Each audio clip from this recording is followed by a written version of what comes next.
The Rise of Skywalker is almost upon us. I think everyone's got their hopes and dreams for what the movie might give us, so today I'm gonna have a little fun and present 6 things I would like to see in Episode 9. Some I think might actually happen, and some I think are incredibly unlikely. Let's not waste any more time and just dive in. First, I would love to see a Stormtrooper rebellion from within First Order ranks. I've talked about this a handful of times on the channel, and I do actually think there are some clues pointing in that direction. If the Resistance is still a smaller fighting force, having the Stormtroopers join their ranks would be an easy way to even things out. The last trailer for the movie made it clear their numbers have grown significantly, but still. Finn's defection in The Force Awakens lays the groundwork for the possibility, and some stuff in Star Wars Resistance also shows that he's not exactly an anomaly. Stormtroopers have to go through reconditioning often enough that there is a grim-sounding nickname for the process, which is Brain Scrape. I also think having red-armored Sith troopers is a fantastic way to show who the bad guys are if there is a rebellion. White is good, red is bad, and it's easy to tell the two apart on screen. We have yet to see any footage of them in action, and maybe that's because they're always fighting their white-armored counterparts. But the real reason I love this idea is because Stormtroopers and Clone Troopers have always been around. They're in 8 out of 9 of the Skywalker saga films. They've always been faceless cannon fodder in the movies until Finn came along. I'm not including the Clone Wars series in that. Obviously, the clones have a ton of personality there, but in the movies alone, the white-armored troopers are just kind of there. I think it would be awesome to give that group an arc of their own because they are people. It would be kind of amazing to see, especially the First Order Stormtroopers, who are all kidnapped children, make the choice to break their conditioning and defend the galaxy. Turn the greatest weapon the First Order has against itself. Star Wars has been exploring this thematically for some time in droids as well, the idea that programming does not determine purpose. I think it would be really cool to see this overall arc for clone and stormtroopers where they were heroes in the Clone Wars, but they fell and turned against the Jedi. They spend years as symbols of oppression, but in the end they get redemption of their own. Who knows if it'll happen, but I love what it could mean. Moving on, this is another thing I've talked about a lot on this channel, and that is Force Ghost Con. J.J. Abrams has said that The Rise of Skywalker will include elements of all 3 Star Wars trilogies. We already have close ties with the original trilogy, so we need to tie in the prequels, and I really hope he means more than a Darth Sidious name drop like we got in The Last Jedi, or just having a B-1 battle droid in the background like we saw in the trailer. I want to see every single Force Ghost that we know is out there. Anakin at the very least would be the most impactful. Mark Hamill has all but confirmed that he will be a Force Ghost. I think those 2 alone will be enough, but I don't want to stop there. Bring Yoda back. Give me an Ewan McGregor Obi-Wan. Give me Qui-Gon Jinn. Claudia Gray's story and From a Certain Point of View confirmed that he can be more than just a disembodied voice now. He has learned to become fully visible. Why include that little detail? Because he's going to appear in The Rise of Skywalker. Admittedly, I think I'm reaching. I think it's more likely that we'll just see Anakin and Luke, representatives from the prequel and original trilogies. But Luke's voiceover in the original 9 teaser told Rey that 1,000 generations live in her now. I'd love it if that meant she received some teachings and lessons from every possible Jedi Master that she can.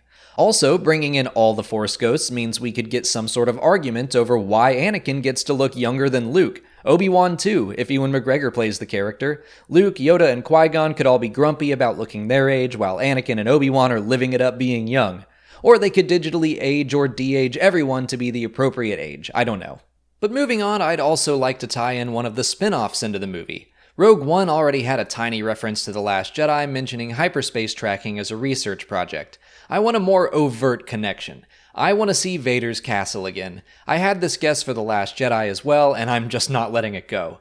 I want to see Kylo Ren walk through his grandfather's old stomping grounds. Vader's castle has been very present in Star Wars content ever since it's been introduced, almost as if Lucasfilm wants to make sure people remember it exists. I mean, it's also just an awesome location, so it's more likely that people just want to keep writing stories about it, but we've had 2 Tales from Vader's Castle series of comics, the Charles Soule Vader comic which told us its origins, and most recently the Vader Immortal VR experience.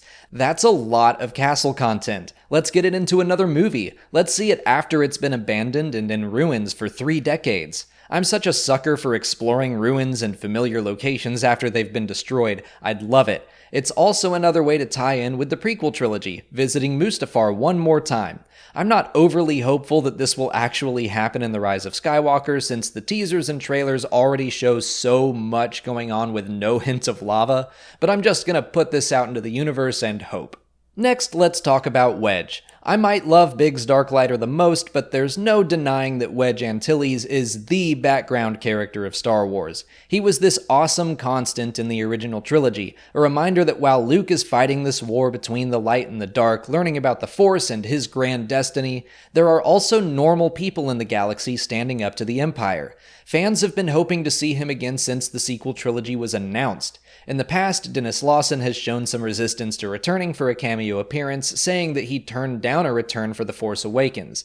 Since then, he's gone to Star Wars Celebration, which doesn't have to mean anything, but I'm hopeful that he might be warming up to the idea.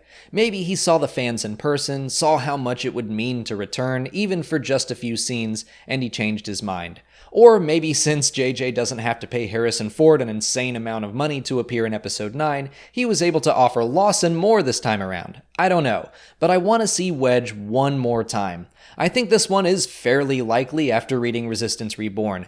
Wedge has a significant role in that book, however he turns down a leadership role claiming to be a pilot, not a general. He leaves the main group to help rebuild things in the Outer Rim with Snap's mom, but they both promise her son that they will see him again.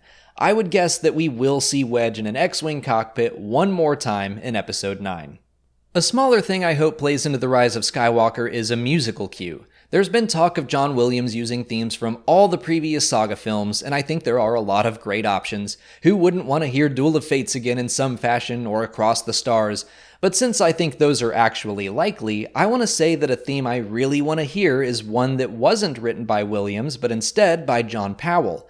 I loved the score for Solo: A Star Wars Story, and I was thrilled to hear that Chewbacca got his own theme for the very first time. Chewie has played such a major part of these movies, and this might be the last time we see him for a while. To be clear, I think he'll survive the movie, I just don't know when we'll continue his on-screen story. I think it would be a really nice gesture for Williams to include a small musical moment for Chewie using Powell's theme. And my last pipe dream prediction for The Rise of Skywalker is one that if you had asked me about before the trailer, I would have guessed would never happen. I loved seeing the ghost fly around in Rogue One. It was the perfect way to include a reference to the world outside of the movies. If people hadn't seen Star Wars Rebels, it was fine. That's just a rebel ship. Cool, there's nothing more to explain. I want something like that to happen in Episode 9 with Star Wars Resistance. I thought it was the most unlikely idea I had on this list. Then the trailer happened and the ghost is in it, front and center. Not only that, but the Star Wars show implied 2 days later that the Colossus was in the same shot. I haven't been able to find it, but to me it sounds very likely that the Colossus will be present for a major part of the film. So I'm going to push things farther into something that I still think won't happen, but chances are better now. Let's have the Ace pilots and their one-of-a-kind starfighters flying alongside the X, A, Y, and B wings. Use their voices as part of the chatter in space combat. It's all the same principle. We don't need to have any of these ships or voices explained, they can just be present and it wouldn't be confusing, and it would be such a nice little reward for everyone who's been keeping up with the show. I swear I will lose my mind if I hear Donald Faison in a Star Wars movie, even if it's just for one line. But why stop there? Give Christopher Sean a shot in the cockpit as Kaz, Stephen Stanton as Griff. I fully support an insane amount of connectivity as long as it wouldn't confuse anyone or detract from the actual story being told. Easter eggs are a ton of fun, but they don't automatically make a good movie. They're just fun bonuses, but that one shot of the massive fleet in the trailer opens up a lot of possibilities, especially when you consider all the characters written into Resistance Reborn. Team Fireball and the Colossus has no mention, but we could see Zay and Shriv of Inferno Squad, Phantom Squadron from the Aftermath books, and more. A lot of those characters could simply appear as random members of the Resistance in the film without any further explanation.